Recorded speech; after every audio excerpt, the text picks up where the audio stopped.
Y aquí viene una cosa que ha sucedido durante muchos años y durante todo el siglo XX también en América Latina. Es decir, es este punto de definición de las revoluciones nacionalistas desarrollistas y el punto de definición del grueso de los trabajadores del pueblo que exige más, que plantea un programa más avanzado y en el cual hay que tomar decisiones.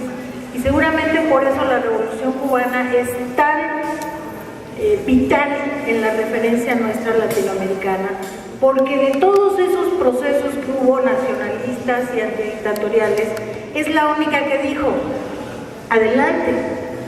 La única forma de sostener realmente los avances nacionalistas es declarando la revolución socialista. Y este es el punto nodal. Y entonces la revolución en su conjunto se radicaliza con todo el conjunto del pueblo cubano.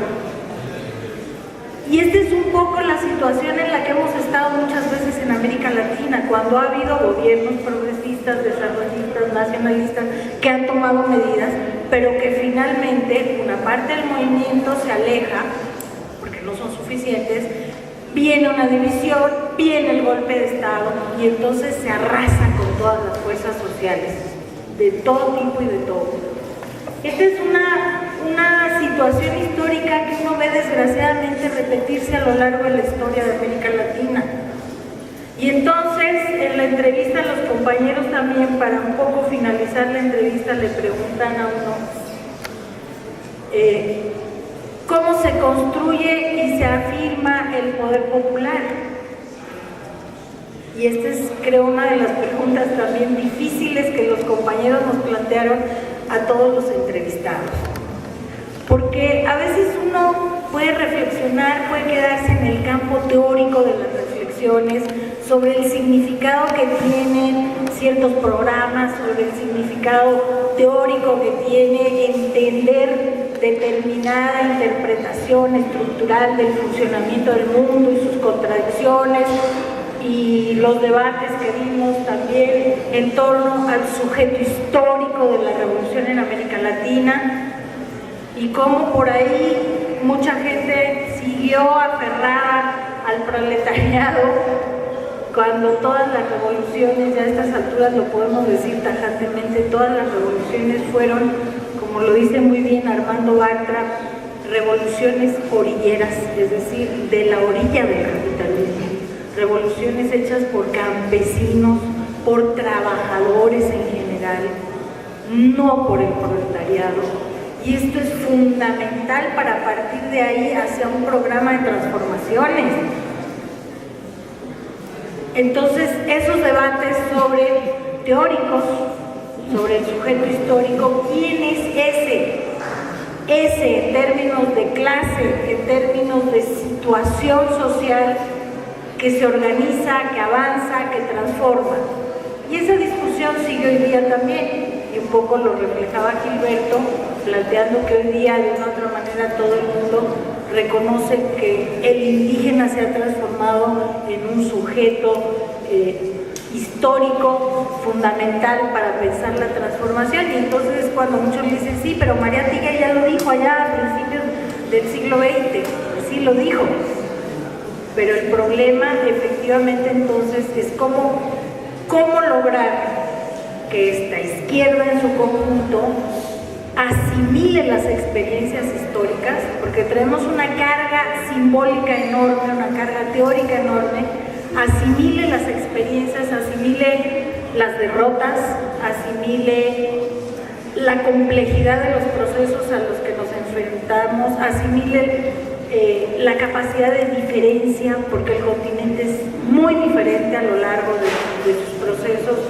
No puede uno pensar que el reto que tiene hoy día Bolivia, en el que sus distintas comunidades indígenas discuten entre ellas acaloradamente cómo encarnar eso que la Constitución dice que es el Estado plurinacional, porque esto no es fácil. Es muy fácil ponerlo en la Constitución. Bueno, tampoco ha sido fácil, eso les tomó todo el proceso que llevan adelante, pero ya está en la Constitución. Ahora, ¿cómo lo aterrizamos? ¿Qué significa Estado plurinacional? binacional. ¿Cómo yo en mi comunidad me asumo que soy una nación? ¿Qué significa esto? ¿Qué tengo que construir? ¿Qué instrumentos? ¿Cómo me organizo? ¿Cómo me despliego? Y no todas las comunidades en la propia Bolivia lo entienden de la misma manera. Hay discusiones interminables entre unas y otras comunidades sobre la forma que deben adquirir los territorios originarios. Entonces, es decir, este es un proceso cambiante, diferente, en constante movimiento. Eso es parte también de lo que tenemos que acabar de asumir como izquierdas, porque efectivamente, como decía Gilberto, y es otra coincidencia a lo largo del libro, los esquemas se acabaron, Hoy día no podemos recurrir a los esquemas de ninguna manera, porque la realidad te rebasa por todos lados. Y si de una u otra manera pretendes seguir, y ahí viene la pregunta a la que me referí, construyendo poder popular, aún sin estar en el gobierno, entonces el enfoque tiene que ser distinto. El enfoque hoy día pasa por nuevos mecanismos de organización y de acción. Sin embargo, sigue presente el problema nodal, que lo expresaba muy bien Gilberto, entre aquellas fuerzas que han asumido el gobierno, que hacen cambios, que desarrollan políticas nacionalistas, desarrollistas hasta ahora, algunas mucho más avanzadas, algunas mucho más radicales, con una mirada generalizada hacia el continente de por lo menos romper el consenso de Washington, parar el avance de los instrumentos de dominación, de tratados de libre comercio y todo lo que deviene de eso. Por lo tanto, desde esa mirada hay un avance. Esta es la pregunta central del libro que hay que responder. ¿Hay un avance? Claro que lo hay. Comparado a los años 80, comparados a los años 70, plagados de dictaduras militares por toda América, nosotros en México tuvimos nuestra guerra sucia, que bien correspondía a una forma de dictadura y de golpe. ¿Hay un avance en ese sentido? Claro que lo hay, por supuesto que lo hay. Es decir, el simple hecho de que los pueblos sean capaces de tumbar 11 presidentes en lo que va de mediados de los 90 hasta ahora es un enorme avance, por supuesto. La pregunta sigue siendo, ¿es suficiente? No, no es suficiente. Hay una cantidad de problemas sin resolver. ¿Por qué Brasil no ha podido hacer la reforma agraria a pesar de todo esto? ¿Por qué no se puede ir más allá de determinados límites? Y entonces ahí es donde entra en juego la pregunta del poder popular, porque hay que construirlo junto, porque finalmente, y si entramos en la misma lógica y dinámica de una escisión completa entre las dos visiones de la izquierda, las visiones que están en los gobiernos y las visiones de los movimientos sociales, el conjunto del proceso se debilita. El conjunto del proceso se debilita inevitablemente y se vuelven a asomar las fuerzas de la derecha que están ahí, que están evidentemente ahí. Entonces, las preguntas que nos hacemos hoy día son: ¿cómo fortalecer los procesos sin debilitar al movimiento social, sin convertirlo en clientela electoral, que es desgraciadamente la grave tendencia de los que están en el gobierno? Y entonces utilizar la visión siempre presente ahí. Te doy esto a cambio de que votes por mí, te doy lo otro, y entonces convertir a los movimientos sociales en gestores de servicios, en gestores de todo lo que puede significar mejoramiento en la vida, ¿no? El movimiento social tiene otra potencia, tiene otra fuerza, y no repito los movimientos que ha citado Gilberto, los zapatistas, los movimientos bolivianos, la CONAI en Ecuador, el MST Brasil, los piqueteros argentinos, etcétera, etcétera. Pero el movimiento también tiene que tomar una responsabilidad política. porque el movimiento no puede solamente quedarse afincado en un espacio, en construir su pequeño espacio de autonomía, en reducir el alcance y el potencial político de su fuerza y su mirada, o incluso en algún momento establecer una confrontación directa con algunos de los gobiernos de izquierda, de centro, como les quieran llamar. Tiene que haber un mecanismo que logremos superar esta dicotomía, porque esta fue la dicotomía que en los años 50 llevó a los golpes de Estado también. El problema, lo mencionó también Gilberto muchas veces, de la división, del sectarismo, del intento de hegemonizar el espacio político desde una y otro lado, desde uno y otro lado, en las dinámicas y en las mecánicas propias que tienen y diferentes cada uno de estos dos espacios. El gran reto, creo que queda planteado en el libro, es la posibilidad de fortalecer todos estos procesos de la izquierda para asumir el reto que todavía no se ha avanzado hacia él de manera clara y definitiva, de transformar la realidad latinoamericana mucho más allá de simples recuperaciones de bienes, de simples políticas nacionalistas y desarrollistas. Porque, y vuelvo a repetirlo, tal vez uno lo ha vivido, tal vez uno lo ha visto en la historia de América Latina, las fuerzas de la derecha están ahí acechando cualquier momento, y cuando viene un golpe militar, entonces todo queda arrasado y todo se va para atrás. Creo que en esto el libro es muy interesante porque justamente plantea muchos puntos de vista. Hay una gama grande de compañeros que vienen de otros países, que traen sus referencias, que tienen la capacidad de ver lo que está pasando en el momento en cada uno de estos países y asumir pues esta gran herencia simbólica histórica que trae la izquierda en América Latina. Pero creo que el libro finalmente es un libro que nos permite ver que efectivamente hay un avance en América Latina, y creo que esto es muy importante en el panorama terrible de los años 80, en la caída de los muros, en la caída de los socialismos, en la pérdida de un rumbo durante muchos años, en los años 90. Creo que América Latina, y se refleja en el libro, ha sido capaz hoy día de nueva cuenta, como en los años 60, 70, de ir adelante en el resto de los procesos sociales que están habiendo en el mundo, y creo que esto el libro lo recoge así. Gracias.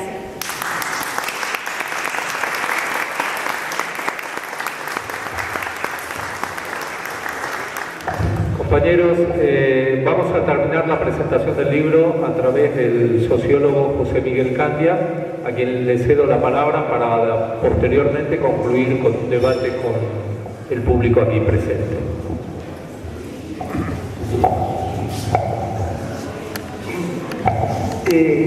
Por suerte este libro salió hace un par de semanas y por suerte acaban de respondernos dos connotados intelectuales mexicanos, hombres de la política y de la academia, a veces más de la política que de la academia, que son Jorge Castañera y Héctor Aguilar Camín. Entonces yo les sugiero que primero lean esto y después alguna reseña. No lean todo el libro, que no vale la pena. Esa es la agenda, supuestamente la agenda para el México de hoy que acaban de sacar estos dos personajes, están más queridos en el parte, desde el punto de vista intelectual, nada personal, tratando de explicarnos que sigue habiendo el riesgo de que si erramos, hay alguna pifia en la agenda de los temas que deben tratarse bien en México, vamos a caer en el neopopulismo o en eso que se llamó en el 2006 el peligro para México, etcétera, neochavismo, neocastrismo, quién sabe. El comunismo no existe, entonces no agitan, han tenido el buen tino de no agitar esa bandera, por lo menos. Lo de ellos es, digo, solos, todo el aparato mediático del sistema, más sumado a la abundante literatura y un autor muy prolífico, un buen ensayista y un pésimo historiador que se llama Enrique Krause, que contribuye a este tipo de cosas, ¿no? Entonces, si tienen tiempo, por ahí lean primero el texto y después cotejen con lo que dicen estos pensadores orgánicos del sistema, intelectual orgánico en el sentido gramsciano, al servicio del statu quo, de una clase social, ¿no? Pero, quería dejar constancia de esta advertencia porque es bueno que en las librerías tengamos dos títulos así que se contraponen. Este trabajo es mucho más modesto, esto no es una agenda para México, ni siquiera para mucho menos para América Latina, pero sí son un montón de reflexiones, son 10 autores, y hay de Chile, de Dulce y de Manteca, pensamos parecido, pero no igual, también en eso es atractivo el libro. El formato me refiero a los géneros literarios, por llamar como diría algunos exquisitos del tema de las letras, mezcla, es intertextual, hay entrevistas, como señalaban los compañeros que me precedieron, y hay ensayos. Yo colaboré con un ensayo, por suerte no me entrevistó Frigolini porque me abruma con preguntas cada vez que habla conmigo, me hostiga. Entonces me pidió un ensayo, se lo agradezco, también está Cristina por aquí, que fue colaboradora de este tema, de este texto, y sugirió el aporte o dio su voto aprobatorio para la inclusión del ensayo que yo había entregado. Pero bueno, está casi todo dicho, pero hay unos temitas ahí para enfatizar. Digo, en este resurgir de lo nacional popular, y dicho con una alegoría literaria que a mí me gusta mucho, de la plaza vacía a la plaza llena, de los 80, en la ofensiva neoliberal, de repliegue de lo popular al resurgir de lo popular, hay, como decían los compañeros, nuevos actores. Y tanto desde la academia decimos el pensamiento crítico, tanto por el lado del pensamiento crítico como por el lado de la política, hay un montón de temas nuevos. Si entendemos que hay que repensar algunas cuestiones del marco conceptual de la izquierda tradicional, donde delegábamos en un sujeto histórico, portador de la bandera universal de la revolución, todas las verdades y todas las atribuciones para tomar el poder y acabar con el sistema, a una lectura donde decimos hay una multiplicidad de actores, algunos de ellos perdidos, olvidados por la propia izquierda incluso, no solo olvidados por el sistema y por las fuerzas conservadoras, olvidados también por nosotros, y en eso es parte de culpa. Este resurgir de la temática de los pueblos originarios, de las culturas tradicionales, etc. Y en ese sentido es muy meritorio la reflexión de don Pablo González Casanova. Al final, cuando pone énfasis en unos puntos que quiero mencionar, por ejemplo, el tema de cultura, el tema de los pueblos originarios no es solo un gesto de solidaridad con quienes viven mal, como están en condiciones paupérrimas y son sujetos de las dádivas del sistema para acarrearlos para que voten, cosas de este tipo, no. Los pueblos originarios tienen que ver con cuestiones de carácter antropológico muy serio, lo cultural. El tema educativo, enfocado no solo bajo parámetros muy tradicionales como es la escolarización, la alfabetización de quienes no leen y escriben, no. Lo educativo en términos gramscianos, como parte de la construcción de la cultura nacional. Es importantísimo ese tema y está bien expresado en el libro, en el texto que aportó el doctor González Casanova. Hay algunas otras, la incidencia de otro tipo de factores, los regionalismos, bien entendidos. Los regionalismos ya saben que ha sido usado por los estados centrales como factor de discordia. Es bueno pelearse con el vecino a la medida en que eso crea factores de distracción y continúan adelante las políticas de reestructuración capitalista, ¿no? Pero lo regional debe ser rescatado de la izquierda. Y el tema del ambientalismo, que lo acababa de mencionar Tatiana, ¿no? Recuperar ciertas cosas que tienen que ver con el medio ambiente desde nuestra perspectiva, una perspectiva crítica, no desde posiciones demasiado academicistas, muy elaboradas o financiadas por organismos a veces non santos, donde el tema del ambientalismo eso también utiliza